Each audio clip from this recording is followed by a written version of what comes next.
Voilà, donc nous sommes particulièrement dans cette deuxième partie d'un message très important, primordial, une sorte de brique, amen, qui vient nous, je dirais, nous solidifier dans la muraille spirituelle.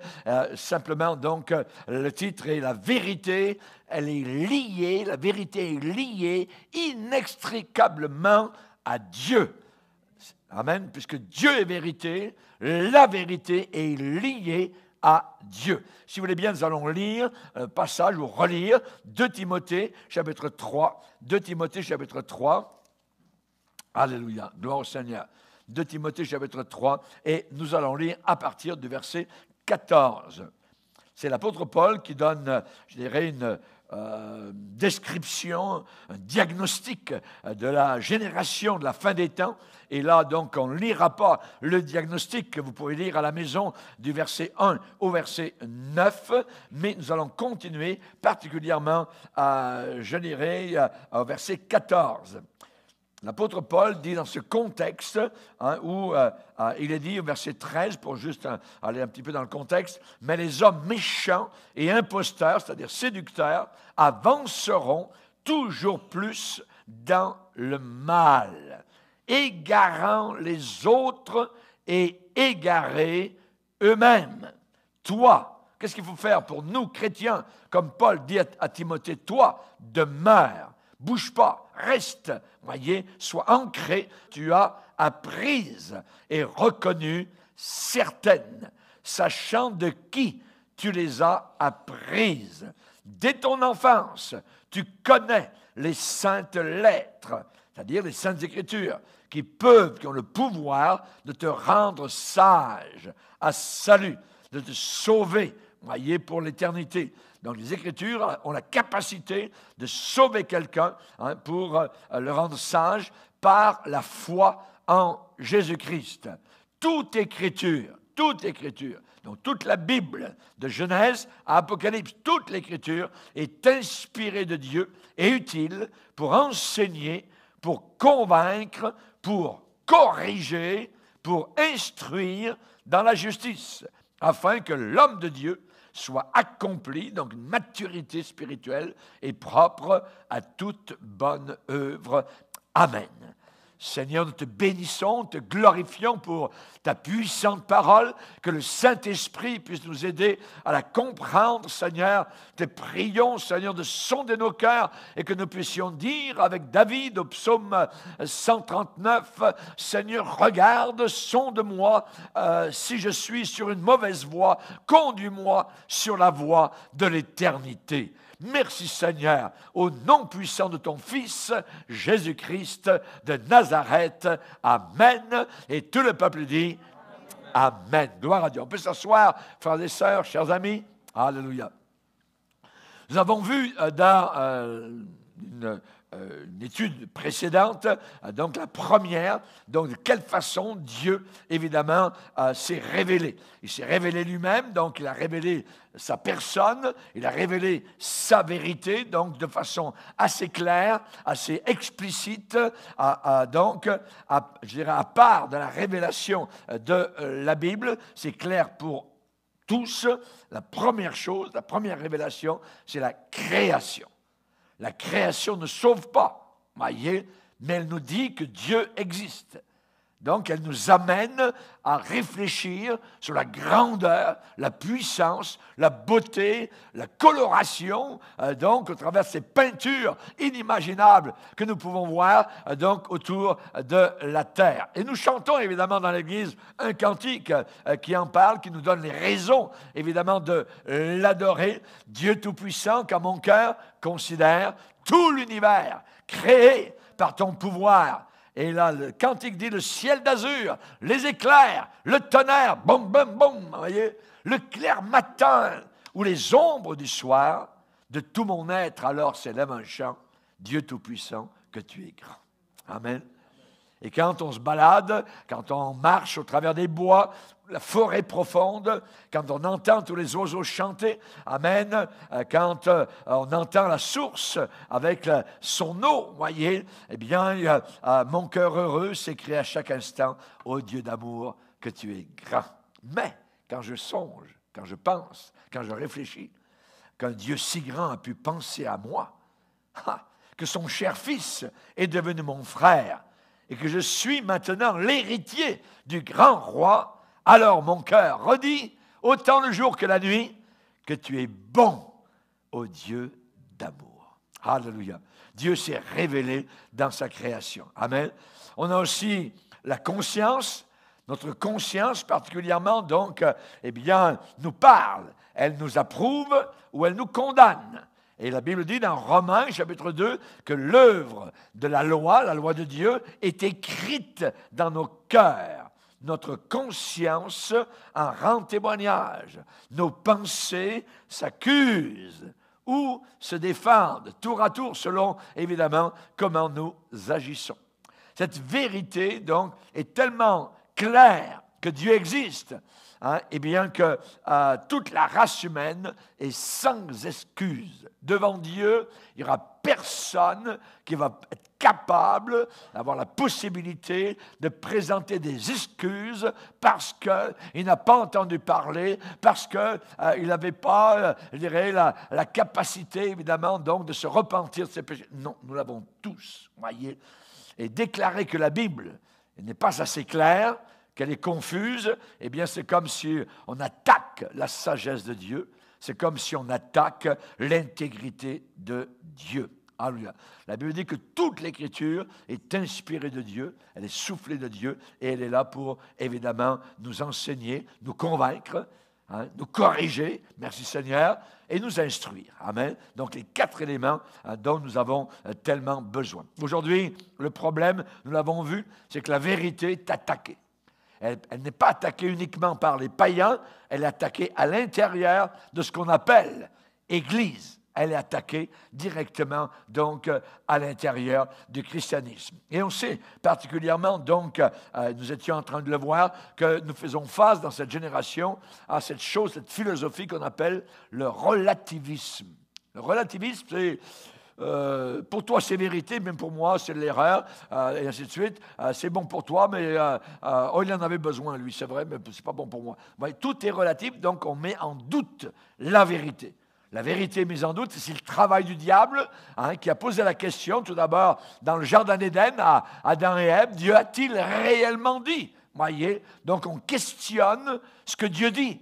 On questionne la parole de Dieu. On met en doute les Saintes Écritures. On met en doute la venue de Jésus. On met en doute le sang de Jésus qui purifie de tout péché. On met en doute le paradis céleste qui attend ceux qui sont repentis. On met en doute l'enfer éternel avec du feu tel que la Bible déclare pour ceux qui ne sont pas repentis. On met en doute tout.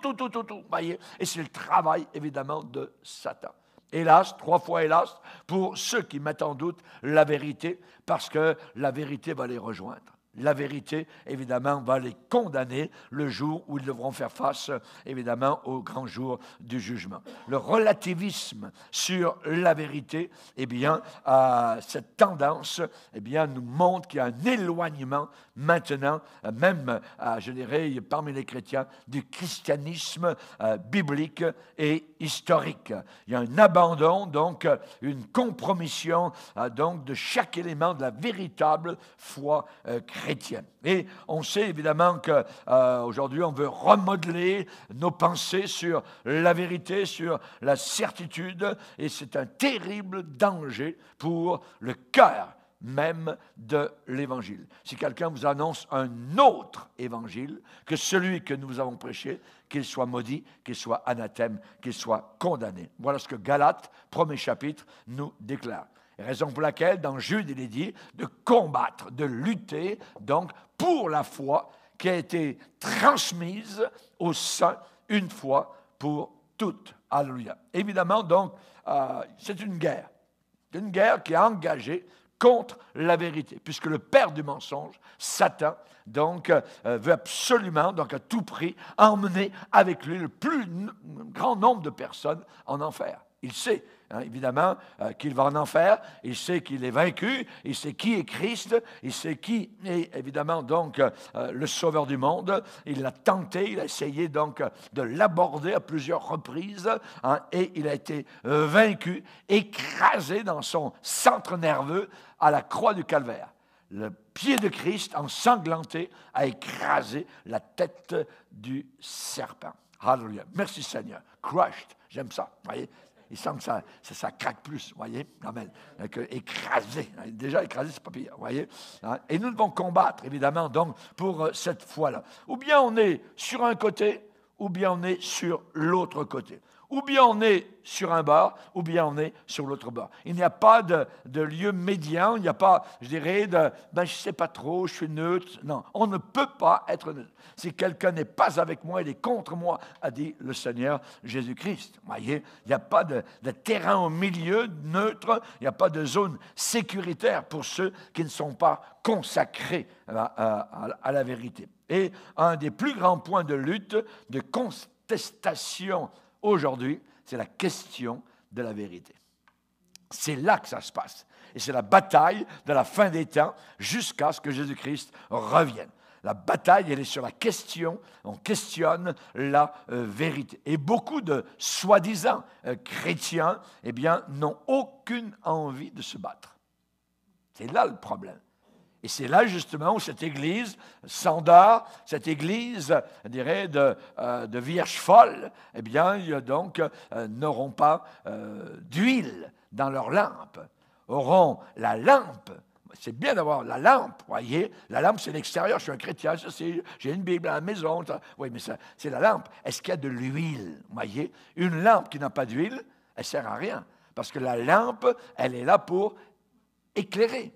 Elle est là pour donc allumer donc le lieu dans lequel on se trouve. Mais s'il n'y a pas d'huile, évidemment, ça ne sert absolument à rien. Donc, il faut se battre. Il faut se battre. Il faut aller acheter cette huile. Aller en acheter. C'est le conseil qui a été donné. Voyez, parce qu'elle n'en avait pas. Ça veut dire quoi acheter? Acheter, un autre synonyme, c'est payer le prix. Payer le prix.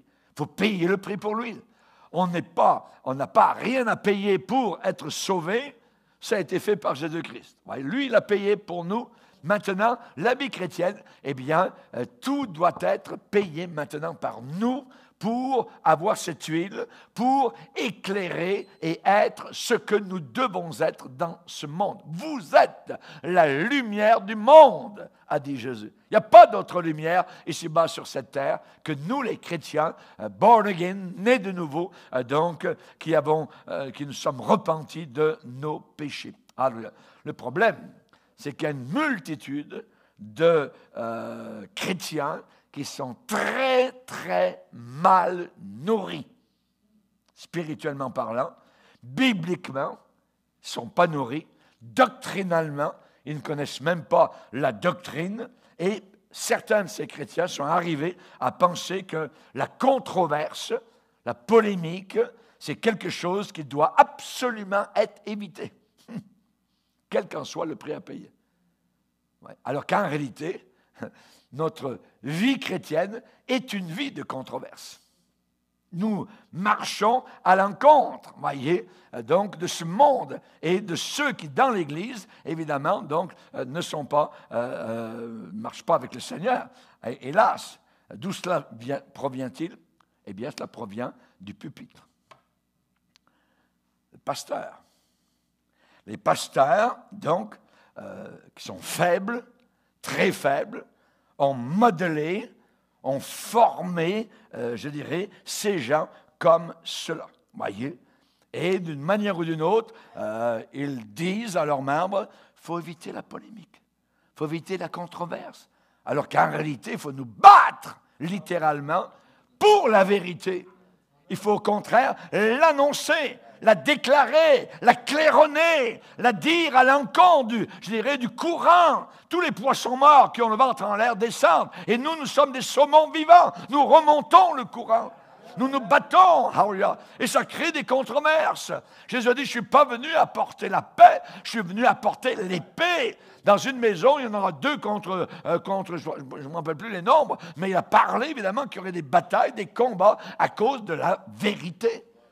C'est la vérité qui divise. Et c'est la vérité qui va diviser au jour du jugement les boucs des brebis, les faux des vrais, les livrets du bon grain, et ainsi de suite. C'est la vérité. Voyez? Donc, moi, je préfère me placer du côté, évidemment, de la vérité. Alléluia. Gloire au Seigneur. Ah, merci Seigneur. Je me rappelle, un jour, nous étions dans une nuit de prière. Il y a un frère âgé qui, on avait pris un petit temps, une tasse de café, tout ça, pour environ un petit moment. Et le frère dit, comme ça, par hasard, ça fait des années qu'il dit, pasteur, il dit au ciel, il y aura beaucoup de témoins de Jéhovah. Qu'est-ce que ça veut dire, frère? Il y a beaucoup de témoins de Jéhovah au ciel? Jamais. J'ai dit, je ne crois pas une minute ce que vous dites. Ce qui veut dire que c'est quelqu'un qui était assis dans l'assemblée et sa pensée doctrinale était faussée complètement. Quelque temps plus tard, il vient me voir un dimanche soir, il dit, pas ça, il faut que je vous parle. Oh, pas de problème, on va au bureau. On entre, on ferme la porte. Il dit, pasteur, je suis arrivé au point où je ne peux plus vous supporter. Ah ouais? Ah ben il n'y a pas de problème, on peut rouvrir la porte, vous pouvez passer. Et effectivement, donc il a quitté l'assemblée. Mais quelqu'un, voyez, qui est comme ça, qui croit que les témoins de Jéhovah, donc, vont aller au ciel, alors qu'aucun témoin de Jéhovah, je dirais, qui croit à la doctrine, croit que Jésus-Christ est Dieu, le Fils, voyez, et Jésus dit, qu'est-ce qu'il a dit? Si vous ne croyez pas ce que je suis, vous périrez tous également. Voyez, c'est impossible qu'il y ait un seul témoin de Jéhovah au ciel. C'est impossible. Pas plus que des Mormons, donc, qui ne croient pas à la divinité de Jésus-Christ. Tous ces gens-là croient que Jésus est un ange grand, tout ça, oui, mais il n'est pas Dieu. Ah, il est Dieu. Que tous les anges de Dieu l'adorent. Hébreux, premier chapitre. Il est plus grand que Moïse. Hébreux nous parle de cela. Il est plus grand que Aaron. Il est plus grand que Josué. Tout est fait pour montrer, pour élever Jésus-Christ au-dessus de tout homme saint qui ait vécu. Alléluia. Parce qu'il était sans péché. Aucun péché. Pas étonnant qu'il ne peut plus me supporter. Parce que ça devait bouillir dans son cœur. Parce que on voit évidemment que ces gens-là ne se battent plus pour la vérité. J'aurais pu dire, bon, on va laisser faire tout ça. Non, il y a quelque chose à faire. La doctrine dans une assemblée est très importante. Et comme berger, je dois veiller à ce que la saine doctrine soit enseignée correctement et crue correctement. C'est ce que le Seigneur me demande comme berger. C'est vrai qu'il peut y avoir des controverses dans l'Église, des conflits, mais ils ne doivent se faire que pour une raison suffisante. Pas pour des bricoles, voyez, pas pour des bricoles. Dans chaque génération, la bataille, le combat pour la vérité est inévitable. On ne peut pas éviter cela, voyez. Pourquoi? Parce que les ennemis de la vérité sont sans relâche. Ils sont implacables, ils sont inflexibles, ils sont acharnés. Ils continuent, voyez. La vérité sera toujours sous attaque. Parce qu'on vit dans un monde diabolisé. Le prince de ce monde avec un petit p minuscule, c'est Satan. Et il séduit toute la planète Terre. Et nous arrivons avec la vérité. Nous sommes plus que vainqueurs. Jean nous dit qu'on a vaincu le monde entier. Alléluia. À cause de la vérité. C'est la vérité qui fait toute la différence. La vérité sera toujours sous attaque, voyez. Et j'aimerais vous rappeler aujourd'hui que c'est un péché de ne pas combattre quand des vérités capitales, essentielles, sont sous attaque. Il faut se battre. Il faut le faire, même si le combat est un conflit, même parmi ceux qui se disent chrétiens. Ah oui, absolument. Voyez, Les ennemis de l'Évangile, parfois même, essaient de s'infiltrer, se glisser à l'intérieur de l'Église. Et les croyants fidèles, par conséquent, sont obligés de lutter, même si ça se passe à l'intérieur de l'Église. Ah oui, ça a toujours été le cas, voyez, depuis les temps apostoliques. Alors, comment les chrétiens fidèles doivent-ils répondre?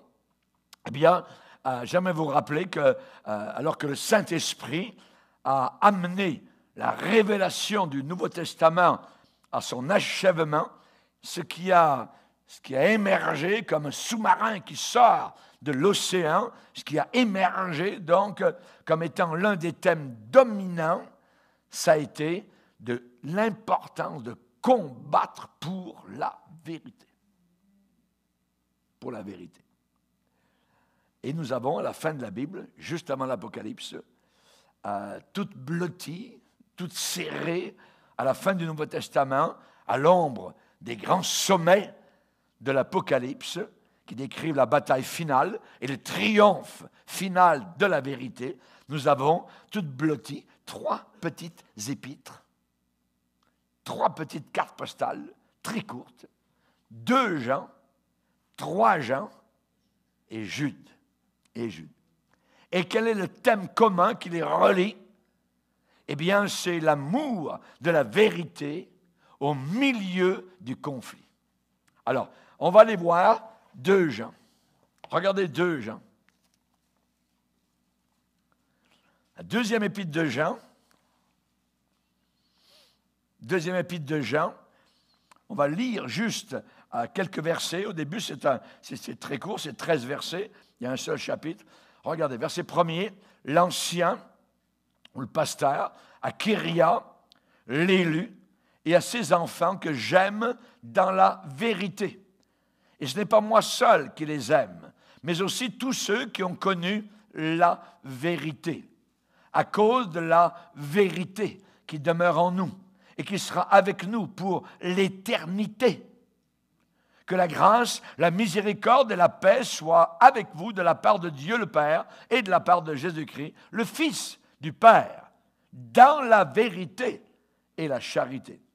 J'ai été fort réjoui de trouver de tes enfants qui marchent dans la vérité. Donc déjà là, si on s'arrête là, nous voyons combien de fois? On voit déjà 5 fois la mention du mot vérité. Uniquement dans les 4 premiers versets, déjà 5 fois, on voit le thème dominant qui est la vérité. Et 2 Jean finit par des paroles d'un message, je dirais, très sérieux et très grave. Regardez à partir du verset 7, « Car plusieurs séducteurs sont entrés dans le monde qui ne confessent pas que Jésus-Christ est venu en chair. Celui qui est comme cela, celui qui est tel, c'est le séducteur et l'antéchrist. » Ça veut dire que tous ceux qui ne croient pas que Jésus est Dieu, ils ont l'esprit de l'antéchrist. Les témoins de Jéhovah ont l'esprit de l'antéchrist. Les mormons ont l'esprit de l'antéchrist. Les islamistes ont l'esprit de l'antéchrist. Les bouddhistes ont l'esprit de l'antéchrist. Verset 8. « Prenez garde à vous-même, afin que vous ne perdiez pas le fruit de votre travail, mais que vous receviez une pleine récompense. Quiconque va plus loin que quoi? Plus loin que la doctrine. Voyez, en disant par exemple, oh Dieu est plus grand que sa Bible, il a de nouvelles révélations à part de la Bible. Ah non. On ne va pas plus loin. Voyez, par exemple, actuellement, le pape va bien plus loin que la parole de Dieu, très loin même. Voyez, puisqu'il suffit d'être sincère. Vous êtes sincère dans votre erreur, vous êtes sincère dans votre fausse doctrine, mais vous allez aller au ciel quand même. Et le pape promet que finalement, il n'y aura pas tellement d'enfer parce que Dieu est trop bon. Voyez? Donc là, on dépasse. On va plus loin que donc la Bible.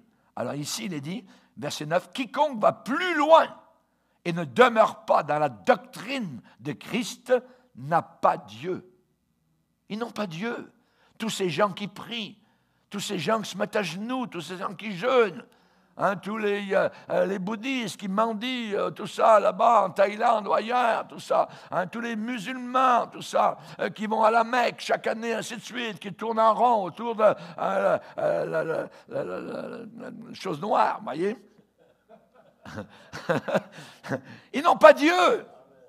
C'est ce que la Bible dit. Nous marchons avec la boussole. Nous marchons avec la vérité. Ta parole est la vérité. Dieu a un seul livre ici-bas sur terre, et c'est la Bible. Alléluia. Il n'y a pas deux livres, Dieu n'a pas trois livres. Quiconque va plus loin et ne demeure pas dans la doctrine de Christ. Par exemple, Mohammed, 600 ans environ après la Bible, eh bien, une nouvelle révélation, et il écrit un livre. Et on dit, bien, c'est une nouvelle révélation de Dieu. Jamais de la vie. Parce qu'ici, dans 2 Jean et au verset 9, quiconque va plus loin et ne demeure pas dans la doctrine de Christ, il n'a pas Dieu. Il n'a pas Dieu. Celui qui demeure dans cette doctrine, dans cet enseignement, il a le Père et le Fils. Le Père et le Fils. Voyez, si quelqu'un vient à vous et n'apporte pas cette doctrine, ne le recevez pas dans votre maison. Et ne lui dites pas « salut », car celui qui lui dit « salut » participe à ses mauvaises œuvres.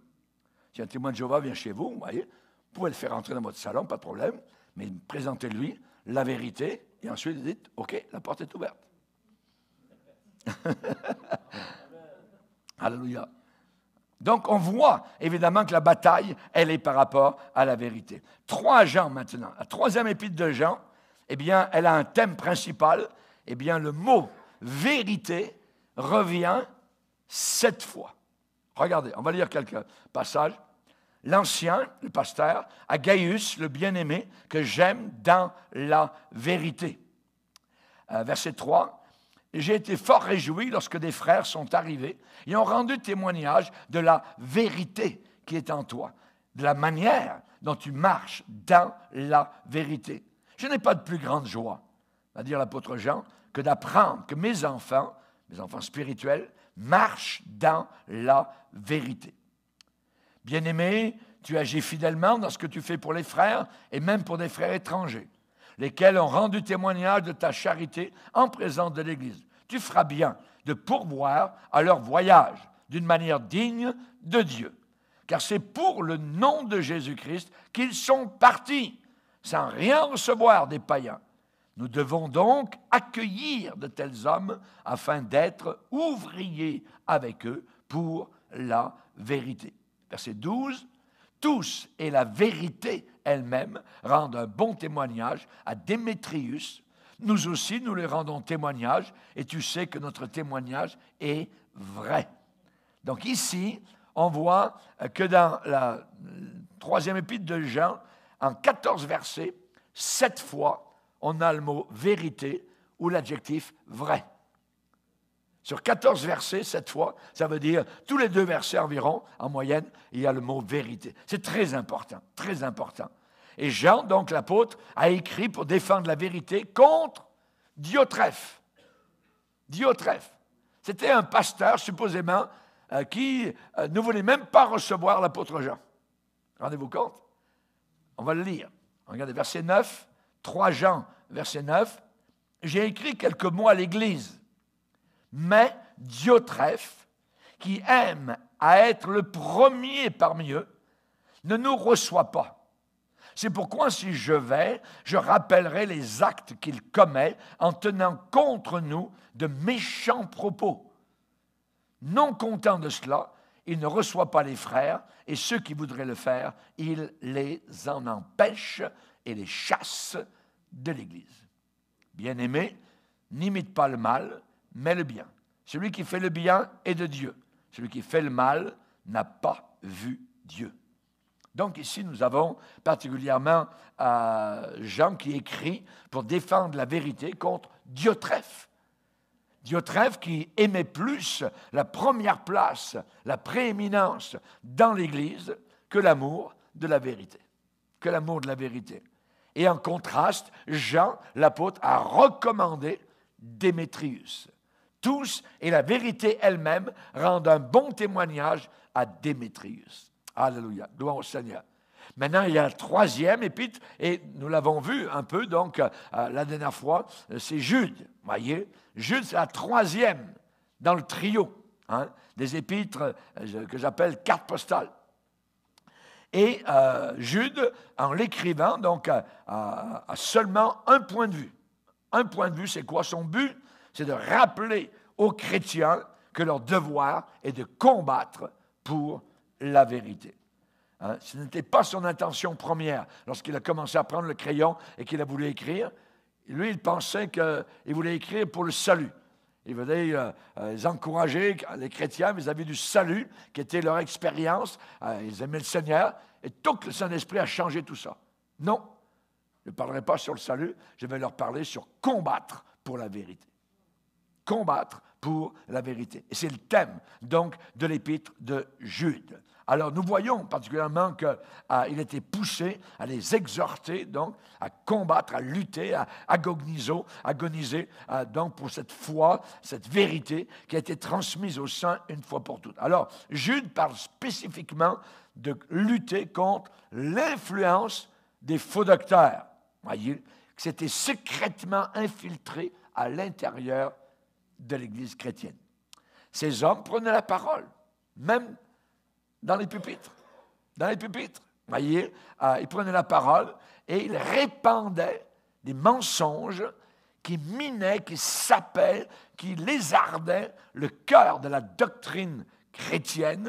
C'était comme un coup de bélier, donc, contre la muraille, la forteresse de la vérité. Et là, réaction, Jude, donc, s'enflamme. Il écrit cette petite épître en disant, il faut combattre pour la foi qui a été transmise aux saints une fois pour toutes. Il s'est glissé parmi vous certains hommes dont la condamnation est écrite depuis longtemps. Quand l'Évangile est sous attaque, il faut absolument rejeter toute indifférence. Aujourd'hui, beaucoup de chrétiens disent « Oh, c'est pas bonne affaire, ça. » Ah non, non, il faut se battre. Il faut se battre. Voyez, quand l'Évangile est sous attaque, il faut absolument rejeter la timidité, l'indifférence, le compromis, la non-résistance. Il faut être soucieux, avoir un fardeau pour l'Église. Voyez, et Jude, eh bien, il avait un amour pour l'Évangile authentique, il avait une passion pour la vérité. Moi aussi, je préférerais évidemment parler toujours de quelque chose de plus, je dirais, positif, si on peut dire comme ça. Voyez, comme on peut parler sur la richesse du salut, voyez, la joie, la bénédiction de ceux qui appartiennent à Jésus, notre amour pour le Seigneur, sa grâce, sa gloire. Ce sont des sujets merveilleux et on en parle, c'est vrai. Mais il y a des moments où nous devons, je dirais, monter au créneau et nous battre pour la vérité. Réinstaller les grandes doctrines de la parole de Dieu, bien connaître notre Bible pour pouvoir évidemment confronter les faux apôtres. Je me rappelle un jour, j'étais dans une de mes anciennes églises où j'étais pasteur et je vois au fond deux jeunes hommes qui viennent, costume bleu, la cravate bleue et la chemise blanche. Ah! Dans mon cœur, je suis en avant, voyez, et me dit, tiens, voilà deux Mormons. Quand les Mormons viennent au milieu d'une assemblée chrétienne, ce sont des loups. Toujours. Ils ne viennent pas pour écouter, ils viennent pour voir les chrétiens, chrétiennes, et puis tout ça, à la fin de la réunion, parler, prendre une adresse, un numéro de téléphone, tout ça, ça marche toujours comme ça.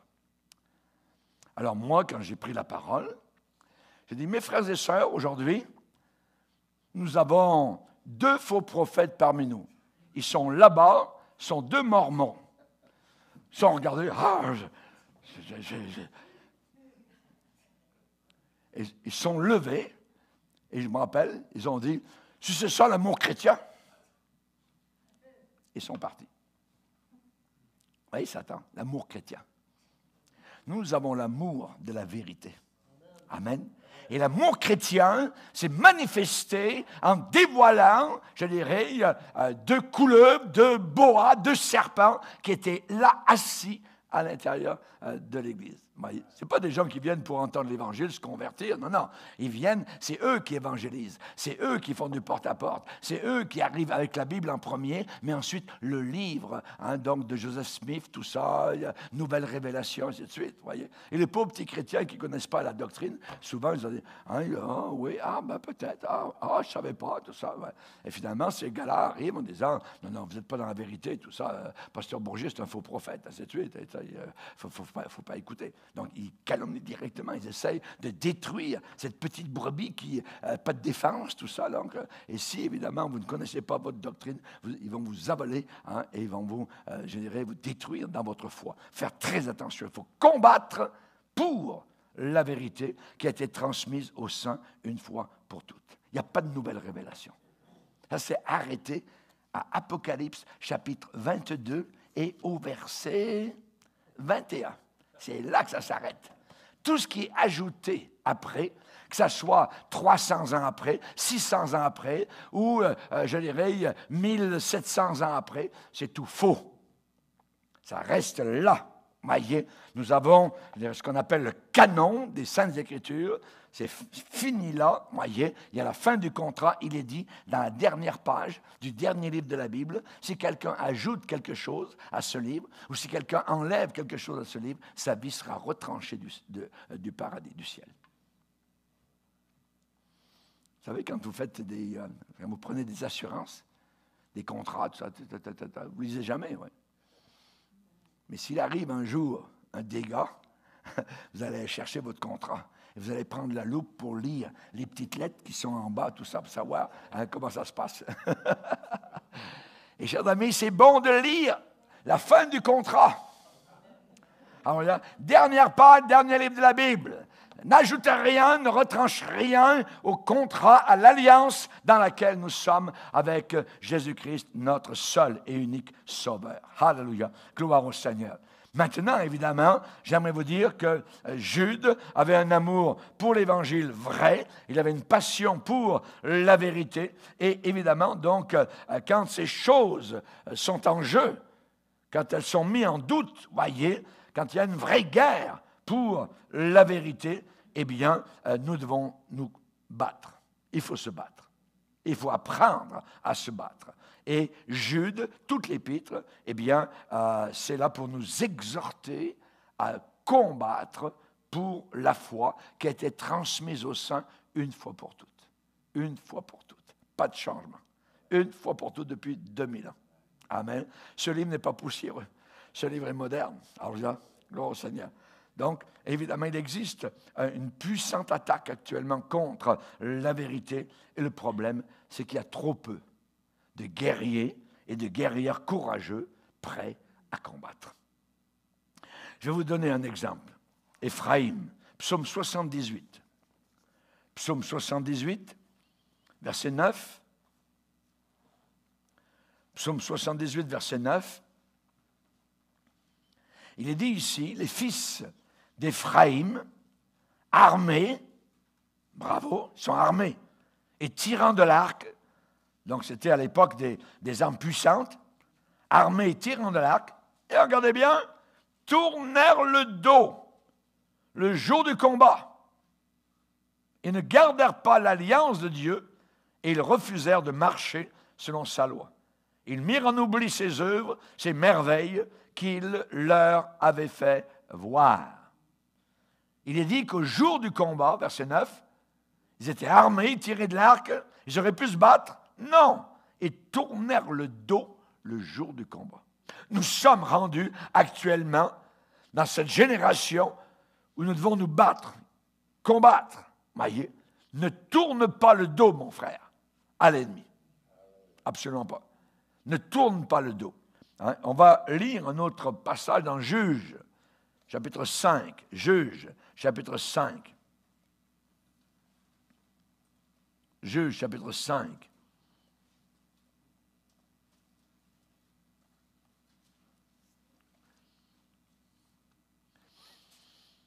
Il dit, verset 9, « Mon cœur est au chef d'Israël, à ceux du peuple qui se sont montrés prêts à combattre. » Prêts à combattre.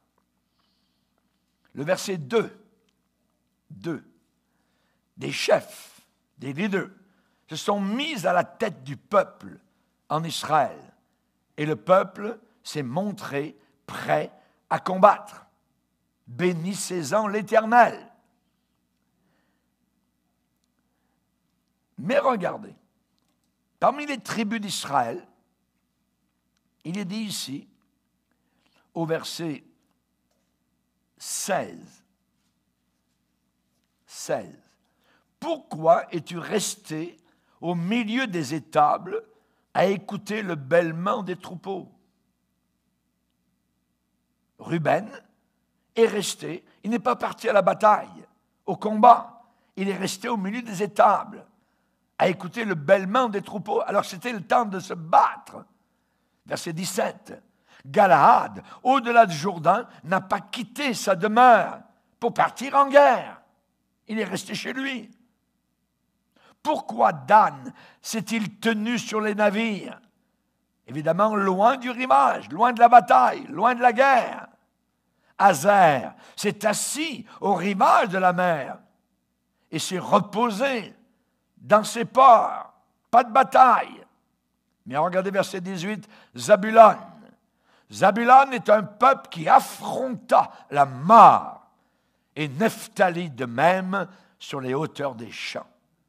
Les rois vinrent, ils combattirent. Alors combattirent les rois de Canaan, à Tanak, aux eaux de Megiddo. Ils ne remportèrent nul butin, nul argent. Des cieux ont combattu, de leurs sentiers, les étoiles combattirent contre Sisera. Dieu combat avec ceux qui combattent. Pourquoi es-tu resté? Pourquoi n'as-tu pas combattu quand c'était le temps de se battre? Actuellement, c'est le temps de se battre. C'est le temps de faire prévaloir la vérité. Voyez, rappelez-vous quand on se tiendra un jour devant le trône de jugement de Jésus-Christ. Les croyants de cette génération actuelle sont incapables de justifier leur apathie, leur sommeil.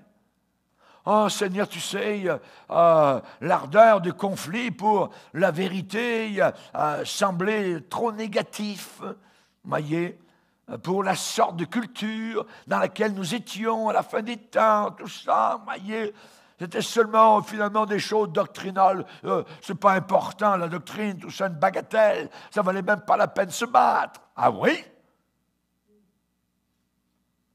Chers amis, souvenez-vous, Jésus-Christ a réprimandé fermement et fortement les églises d'Apocalypse chapitre 2 et 3 qui toléraient au milieu d'eux des faux docteurs. Des faux docteurs. À Pergame, il y avait la doctrine de Balaam. La doctrine de Balaam avait conseillé d'amener les plus belles femmes pour qu'elles couchent, qu'elles fassent tomber dans la sexualité, donc les enfants, le peuple de Dieu. Maintenant, cette doctrine-là, elle était rendue à l'intérieur de l'église de Pergame. Et il y avait les Nicolaïtes aussi. C'était un peu le même genre de doctrine. Certains ont dit que les Nicolaïtes vivaient comme des bêtes.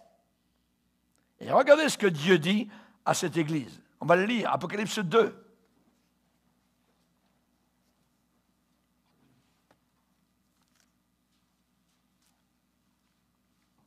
Verset 14. J'ai quelque chose contre toi. Dieu dit cela à l'église, imaginez. C'est que tu as là des gens attachés à la doctrine, à l'enseignement de Balaam, qui enseignait à Balak, un roi païen, à mettre une pierre d'achoppement, ça veut dire à faire tomber donc les fils d'Israël, pour qu'ils mangent des viandes sacrifiées aux démons, aux idoles, et qu'ils se livrent, qu'ils s'abandonnent à l'impudicité sexuelle. Voilà l'enseignement qui était rendu au milieu de l'Église. Voyez? Et de même, toi aussi, tu as des gens attachés pareillement à l'enseignement, à la doctrine des Nicolaïtes qui ressemblait à celle de Balaam. Repens-toi. Regardez bien ce que Dieu dit. Sinon, je viendrai à toi bientôt et je les combattrai avec l'épée de ma bouche. Avec la vérité. L'épée de la bouche, c'est évidemment la parole de Dieu. Ouais. Et là, il y a vraiment une menace de la part donc, du Seigneur. Donc on voit qu'à Pergame, il y avait des fausses doctrines qui étaient là installées.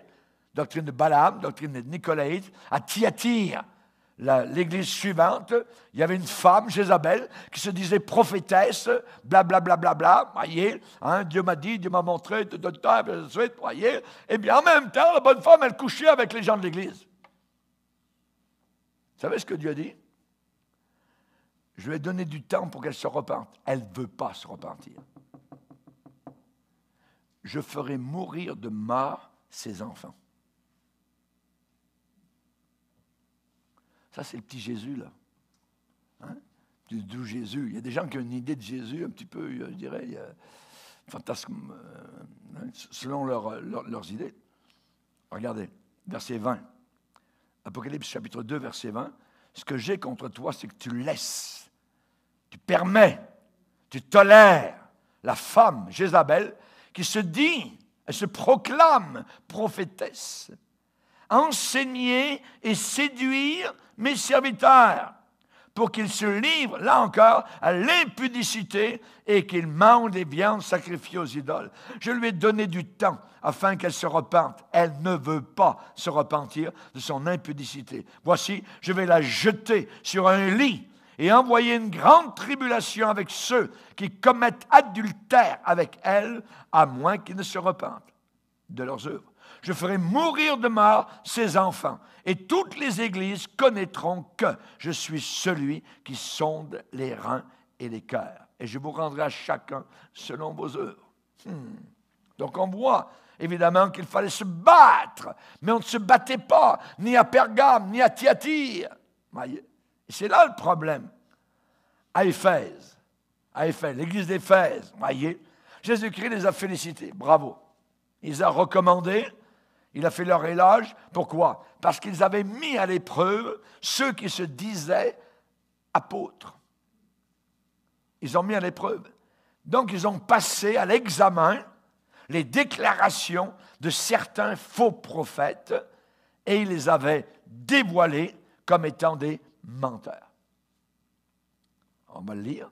Apocalypse chapitre 2 et le verset 2. Je connais tes œuvres, ton travail, ta persévérance. Je sais que tu ne peux pas supporter les méchants. Je sais que tu as éprouvé ceux qui se disent encore, voyez, des gens qui aimaient les titres, comme aujourd'hui. Un prophète arrive en ville, la prophétesse telle, ils aimaient les titres, se disent apôtres, et qui ne le sont pas, et que tu les as trouvés menteurs. Je sais que tu as de la persévérance, je sais que tu as souffert à cause de mon nom, je sais que tu ne t'es pas lassé, mais, et quand Dieu dit mais, il faut mieux écouter, mais ce que j'ai contre toi, c'est que tu as abandonné ton premier amour. Tiens. Voyez? Donc, qu'est-ce que nous avons là? Eh bien, nous avons là particulièrement Éphèse. Ils sont tout d'abord félicités, encouragés par le Seigneur, parce qu'ils ont éprouvé certains faux apôtres, et ils ont dévoilé comme étant des menteurs. Et j'aimerais vous dire que les églises devraient avoir le devoir très clair de protéger, de garder, de défendre la foi authentique contre les attaques des faux docteurs qui s'infiltrent. Et Jésus lui-même demande cela. Voyez, mais attention, même si on combat pour la défense de la foi, cela n'est pas une garantie que, je dirais, une église est saine et qu'une église est en santé. Même si on fait tout cela. Voyez, pourquoi?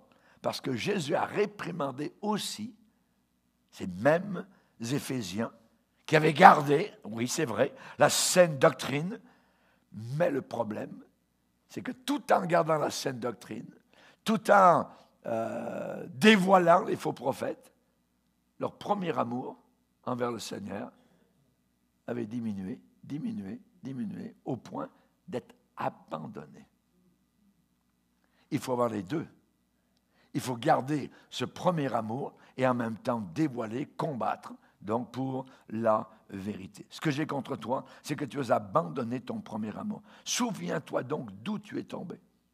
Donc tu es tombé. Auparavant, tu étais là. Tu m'aimais. Tu vivais avec moi sur les sommets des montagnes de gloire, des montagnes de prière, d'adoration, de louange. Tu rentrais la tête première dans la Bible, dans mes jardins. Tu étais béni. Tu te réveillais la nuit, même pour avoir un temps avec moi. Tu as allumé ta lumière pour ouvrir la Bible. Et maintenant, où en es-tu? Où en es-tu? Oui, tu as abandonné ton premier amour. Souviens-toi. Repens-toi. Évidemment, quand Dieu dit se repentir, c'est qu'il y a un péché.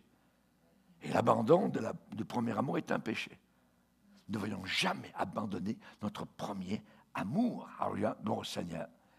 Et je dirais que la motivation derrière notre engagement à combattre pour la foi, c'est quoi? Eh bien, la motivation, puis c'est lui qui, le Seigneur, il sonde les cœurs et les reins, il sait pourquoi, le pourquoi des choses. Et pourquoi nous combattons? Pourquoi combattons-nous? Voyez? On va le lire dans Philippiens, premier chapitre. Philippiens, premier chapitre. Premier chapitre, versets 27 à 30. Philippiens, premier chapitre, verset 27. Il est dit seulement, conduisez-vous.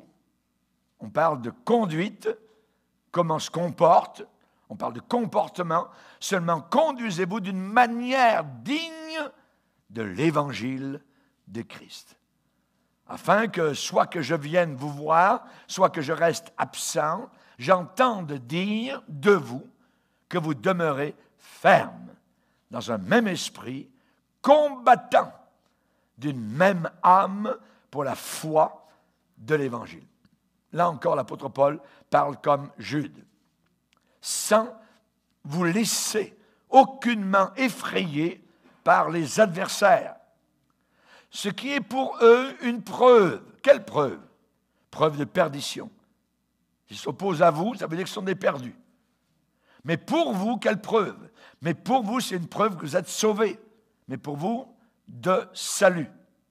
Et cela de la part de Dieu, parce qu'il vous a été fait la grâce par rapport à Christ, non seulement de croire en lui, mais encore de souffrir pour lui, en soutenant le même combat que vous m'avez vu soutenir et que vous apprenez maintenant que je soutiens.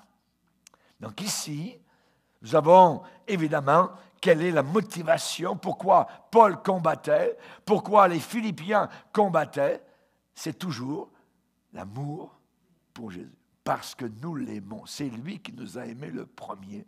Et donc, c'est la réaction normale, le déclenchement, je dirais, normal de notre, je dirais, make-up spirituel, hein, de combattre, de lutter lorsque la vérité, donc, est mise en jeu et qu'elle est, évidemment, donc, roulée dans la boue. Alléluia, gloire au Seigneur. Ce n'est pas uniquement la joie de vaincre un ennemi, pas uniquement la joie de gagner un argument, voyez.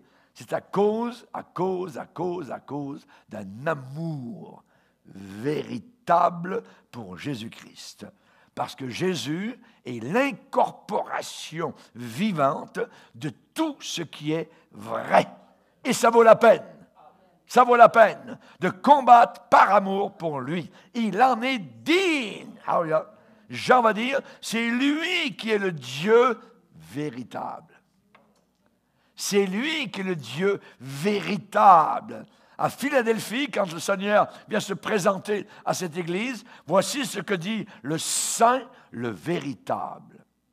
À l'église de Laodicée, hein, l'église qui rend Christ malade, voyez, qu'il fait vomir. À Laodicée se présente, voici ce que dit l'Amen, le témoin fidèle et véritable. Pas un faux témoin. Jésus sait quelle est la situation de toutes ces églises.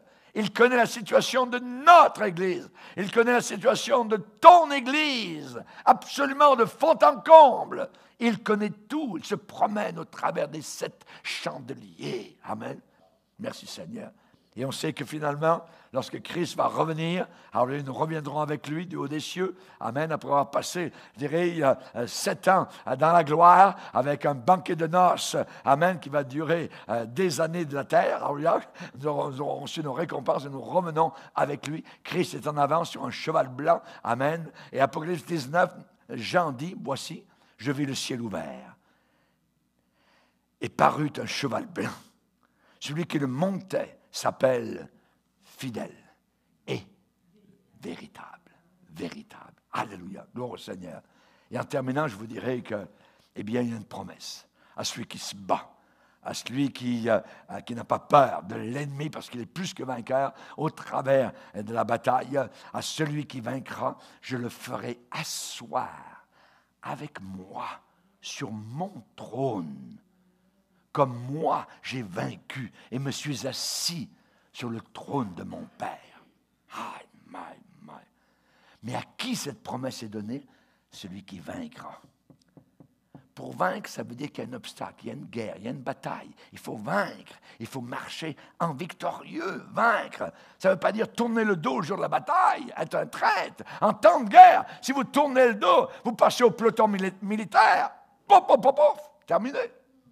En temps de guerre, voyez, on n'a que faire des traîtres qui tournent le dos au jour de la bataille, voyez, ou qui refusent de marcher à la guerre. À la guerre, pour nous, c'est contre la chair, contre le monde impie, contre les démons, contre les erreurs, contre les mensonges, contre les faux prophètes, contre l'impureté, la saleté, l'impudicité, voyez, pour régner pour l'éternité. Et pour s'asseoir sur son trône, il faut combattre. Il faut poursuivre la lutte jusqu'à ce que l'ennemi soit battu, vaincu, renversé. Sans cela, la promesse de s'asseoir avec Christ sur son trône, eh bien, elle n'est pas pour nous. La promesse s'applique uniquement et seulement à celui-là seul qui vaincra. Nous devons vaincre les faux prophètes qui sont venus dans le monde. Et nous devons vaincre tous les maux qui accompagnent leurs enseignements. Nous devons vaincre la lâcheté de notre propre cœur. Nous devons vaincre la tendance que nous avons à abandonner notre premier amour. Lisons, relisons tout ce que le Saint-Esprit a dit à l'église de Laodicée. Amen. Si on est victorieux, si on a vaincu, si nous marchons à la suite de notre chef, victorieux, ensanglanté, couronné d'épines sur la terre, mais que maintenant, par la foi, nous voyons couronné de gloire et d'honneur à cause de la mort qu'il a soufferte, alors nous serons admis au centre même du paradis. Alléluia. Alléluia. Nous n'aurons pas à souffrir la deuxième mort, qui est l'enfer éternel. Nous régnerons et nous serons revêtus de vêtements blancs, parce que nous en aurons été dignes. Amen. Notre nom ne sera pas effacé du livre de vie. Nous atteindrons la vie éternelle. Alléluia. Nous serons une colonne dans le temple de notre Dieu et nous serons finalement assis avec Jésus-Christ sur son trône. Comme lui, il a vaincu. Merci Seigneur. Alléluia. Gloire au Seigneur. Nous entrerons là-haut. Alléluia. Je ne veux pas entrer là-haut vaincu. Je veux entrer là-haut vainqueur, rempli d'allégresse. Alléluia. Gloire au Seigneur. Que les clairons du ciel, amen, nous accueillent. Alléluia. Gloire au Seigneur. Nous entrerons là-haut. Et l'épée flamboyante des sentinelles qui gardent les portes du ciel et l'arbre de la vie, nous laisserons pénétrer jusqu'à cet arbre de vie, alléluia, par lequel tout homme vivra éternellement en mangeant. Quel est cet arbre de vie si ce n'est Jésus-Christ? Celui qui me mange à la vie éternelle. Alléluia. Moi, je mange de Jésus, déjà sur la terre, et j'en mangerai pour l'éternité. Amen. Fortifie-toi, mon cœur. Prends courage, mon frère. Alléluia. Marche avec Dieu, ma sœur, jusqu'au ciel, jusqu'au paradis. Fuir le combat? Non. Si je veux fuir le combat, alors je vais renoncer aux joies du nouvel Éden. Et je ne veux pas renoncer à ces joies-là. Il faut combattre jusqu'à la victoire finale. Amen. Amen. Et tout le peuple dit Amen. Levons-nous ensemble devant le Seigneur. Alléluia. Gloire à Dieu. Alléluia. Gloire à toi, Seigneur. Seigneur, nous voulons te bénir et t'adorer, te glorifier. Nous élevons notre voix en ta présence, Seigneur. Alléluia. Aide-nous à des vaillants, des guerriers, des guerrières. Tu nous as revêtus du casque du salut, de l'épée de l'esprit, la cuirasse de la justice, la ceinture de la vérité, Seigneur. Alléluia. Les chaussures que donne les ailes de l'évangile de gloire. Merci, mon Sauveur. Alléluia. Tu es un Dieu de gloire, un Dieu merveilleux et puissant, Seigneur. Et c'est devant toi, Seigneur, que nous voulons nous prosterner. Nous voulons t'adorer, te bénir à jamais, Seigneur. Alléluia. Gloire et honneur à toi. Nous voulons nous nourrir de toi. Nous voulons dévorer ta parole, Seigneur. Elle fera la joie et l'allégresse de notre cœur. Merci, mon Sauveur, pour tes promesses formidables et glorieuses, Seigneur, que tu nous as accordées. Merci, Seigneur. Aide-nous à combattre. Nous ne voulons pas rester à écouter les bêlements des brebis, Seigneur. Nous ne voulons pas rester, Seigneur, sur nos navires. Nous voulons être dans la bataille. Nous voulons être au front line. Alléluia. Nous voulons être, Seigneur Jésus, sur le front de bataille. Merci, Seigneur. Alléluia. À toi soit toute la gloire, Seigneur, car tu es le Dieu vivant, le Dieu merveilleux, glorieux, qui nous a appelés, Seigneur, à un avenir formidable et glorieux en ta présence. Merci, mon Père, dans le nom puissant de Christ Jésus, et pour ta seule, pour ton unique gloire. Amen et amen. Alléluia. Alléluia. Nous avons